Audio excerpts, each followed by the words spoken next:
मो ना संध्याराणी पंडा मो घर खरखरी पंडा खरखरी आमे आज जो एकजुट होइचु आ पछरे निरुपमा दास रो बहुत हाथ अछि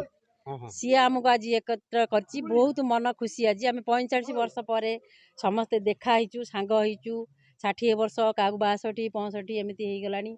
आ एई जो आनंदटा आमको मिलिछि बहुत मन खुशी लागुछि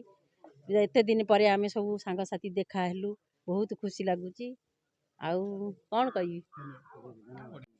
मो निरुपमा दास जन कल्याण हाई स्कूल रो प्रथम बैच छात्री एवं एई विद्यालय रो शिक्षक ता करूथिली दीर्घ 50 वर्ष धरी आम विद्यालय स्थापित दीर्घ 50 वर्ष हो गलानी आमे प्रथम बैच पिला थिलु दीर्घ 45 वर्ष परे आमे आम सार सहित ओ आमर सहपाठी मान सहित देखा करी आमे आज आत्मविभोर एते खुशी जाको आमे भाषार कहि परिबुन भाषार माने भाषा पाइबु नाही कहबाकू गले एते खुशी पूरा आत्मविभोर दीर्घ 45 वर्ष परे आमे सार मानको गहणर पाई आमे अनुभव करथिलु आज आमे पूर्ण से 1980 मसियार छात्र छात्री आज जो कार्यक्रम विषय जो एकजुट होगा केते दिन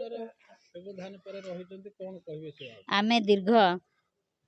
19 मसियारू 2019 ठारू आमे आरंभ कलुनी ए एकजुट पाई माने हमर ए बंधु मिलन पाई गुरु पूजन पाई आमे दीर्घ 5 वर्ष धरी अक्लांत उद्यम करिछु ता भितर कोरोना महामारी भली कोरोना हमको बाधा सृष्टि कला तापर समस्त संग साथी तो प्राय आमे समस्त सायंकाल रे पहुंच सालुनी हमको प्राय 62 63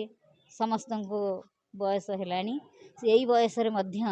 आमे जाहौ एकजुट हे परिछु तेनु आमे निजको बहुत माने गर्व अनुभव करछु एवं बहुत खुशी अछि जो खुशी रखी सीमा नहीं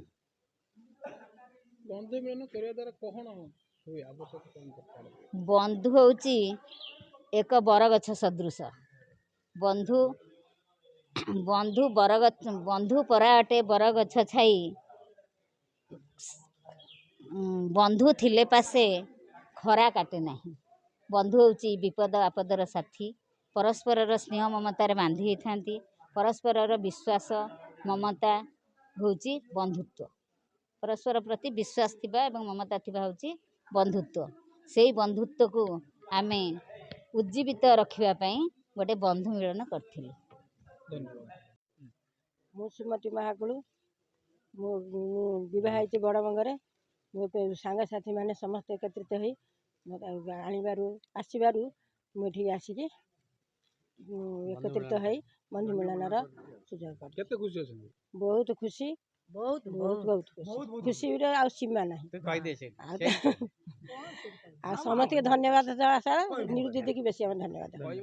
मो ना सरोजकांत साहू मु जनकल्याण उच्च विद्यालय रे 1979 मसीह 2002 मसीह पर्यंत शिक्षकता करुଥିଲି आज आम विद्यालय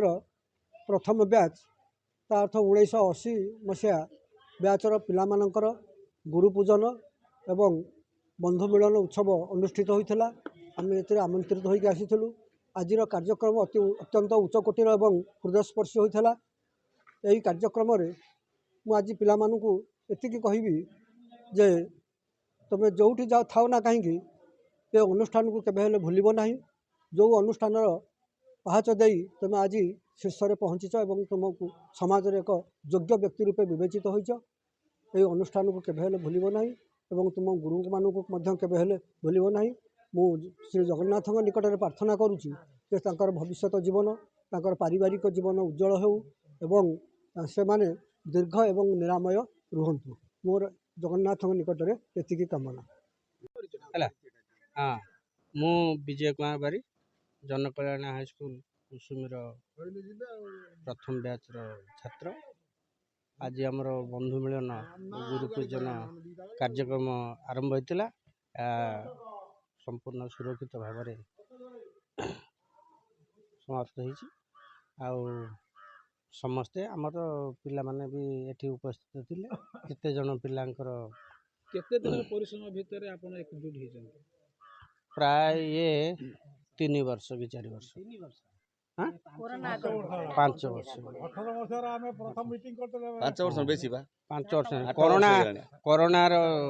ଶେଷ ଦୁର୍ଭାଗ୍ୟ ଦିଗ୍ବିଜୟ ପରେ କଣ ଦେବେ? ଜନସାଧାରଣ ଦିଗ୍ବିଜୟ କଣ ଦେବେ? ନାଇଁ ଏଇଟା ଯେଉଁ ବନ୍ଧୁ ମିଳନ କାର୍ଯ୍ୟକ୍ରମ ହେଉଛି ଏଇଟା ନିହାତି ପ୍ରତ୍ୟେକ ସ୍କୁଲରେ ହେବା ଉଚିତ। ଆଉ ଏହା ଦ୍ୱାରା କ'ଣ ହେବ, ପିଲାର ଯେଉଁ ସାଙ୍ଗମାନଙ୍କର ସାଙ୍ଗମାନଙ୍କର ଭିତରେ ଗୋଟେ ସୁସଂଗଠିତ ଗୋଟେ ହେଇପାରିବ। ଆଉ ଆଗାମୀ ପିଲାମାନେ ବି ସେମାନେ ଶିଖିବେ। ଆଉ ପ୍ରତ୍ୟେକ ସ୍କୁଲରେ ଏଇଟା ହେବା ଉଚିତ। ମୁଁ এই ଜନକଲ୍ୟାଣ ଉଚ୍ଚ ଇଂରାଜୀ ବିଦ୍ୟାଳୟର 1980 ମସିହା ମାଟ୍ରିକ ବ୍ୟାଚ୍ ଜଣେ ପୁରାତନ ଛାତ୍ର। ମୋ ନାଁ ଶ୍ରୀ ଗଙ୍ଗାଧର ବାରିକ। ମୁଁ এই ସ୍କୁଲର ଆମ ସମସ୍ତ ସହପାଠୀଙ୍କୁ ନେଇ ଏ ବର୍ଷ ଗୋପବନ୍ଧୁ ଉତ୍କଳମଣି ଗୋପବନ୍ଧୁଙ୍କ ମୂର୍ତ୍ତି ଉନ୍ମୋଚନ ଏବଂ ଆମର ଗୁରୁ ପୂଜନ ଓ ବନ୍ଧୁ ମିଳନ ଉତ୍ସବର ଆୟୋଜନ କରିଛୁ। ବହୁ ପ୍ରତୀକ୍ଷାର ଅନ୍ତ ଘଟାଇ ଆଜି ବହୁ ପ୍ରତୀକ୍ଷା ପରେ ଆଜି ଆମର ଏଇ ବନ୍ଧୁ ମିଳନ ଏବଂ ଗୁରୁ ପୂଜନ ଉତ୍ସବଟି ଖୁବ୍ ସାଫଲ୍ୟମଣ୍ଡିତ ହୋଇଛି। ଏଠିକି ଆମ ଶିକ୍ଷକମାନେ ଯେଉଁ କେତେଜଣ ଶିକ୍ଷକ ଦିବଙ୍ଗତ ହୋଇଗଲେଣି, ତାପରେ ସେମାନଙ୍କ ଉଦ୍ଦେଶ୍ୟରେ ସ୍ମୃତିଚାରଣ କରାଗଲା ଏବଂ ସେମାନଙ୍କୁ ଶ୍ରଦ୍ଧାଞ୍ଜଳି ମଧ୍ୟ ତାଙ୍କ ପୁଷ୍ପମାଲ୍ୟ ଶ୍ରଦ୍ଧାଞ୍ଜଳି ଦିଆଗଲା। ଆଗରୁ ବନ୍ଧୁ ମିଳନ ନଥିଲା, କିନ୍ତୁ ବହୁତ ଦିନ ତଳେ ଅର୍ଥାତ୍ 1912ରୁ 14 ମସିହା ମଧ୍ୟରେ ଏଇ କଥାଟା ମୋ ମନକୁ ଏଇ ପ୍ରସଙ୍ଗଟା ମୋ ମନକୁ ଆସିଥିଲା। ସେତେବେଳେ ଯେହେତୁ ମୁଁ ଜଣେ ପୁରାତନ ଶିକ୍ଷକ ବିଦ୍ୟାଳୟର, ମୁଁ ଏବେ ମଧ୍ୟ ସେବାନିବୃତ୍ତ 2 ବର୍ଷ ହେଇଗଲା। ତେଣୁ ସେତେବେଳେ ମୋ ମନକୁ ଆସିଥିଲା ଆମର ପ୍ରଥମ ବ୍ୟାଚ୍ ପିଲା ଆମକୁ ମଧ୍ୟ ସେମାନେ ଗୁରୁ ପୂଜନ ଆଉ ବନ୍ଧୁ ମିଳନ କରିଥିଲେ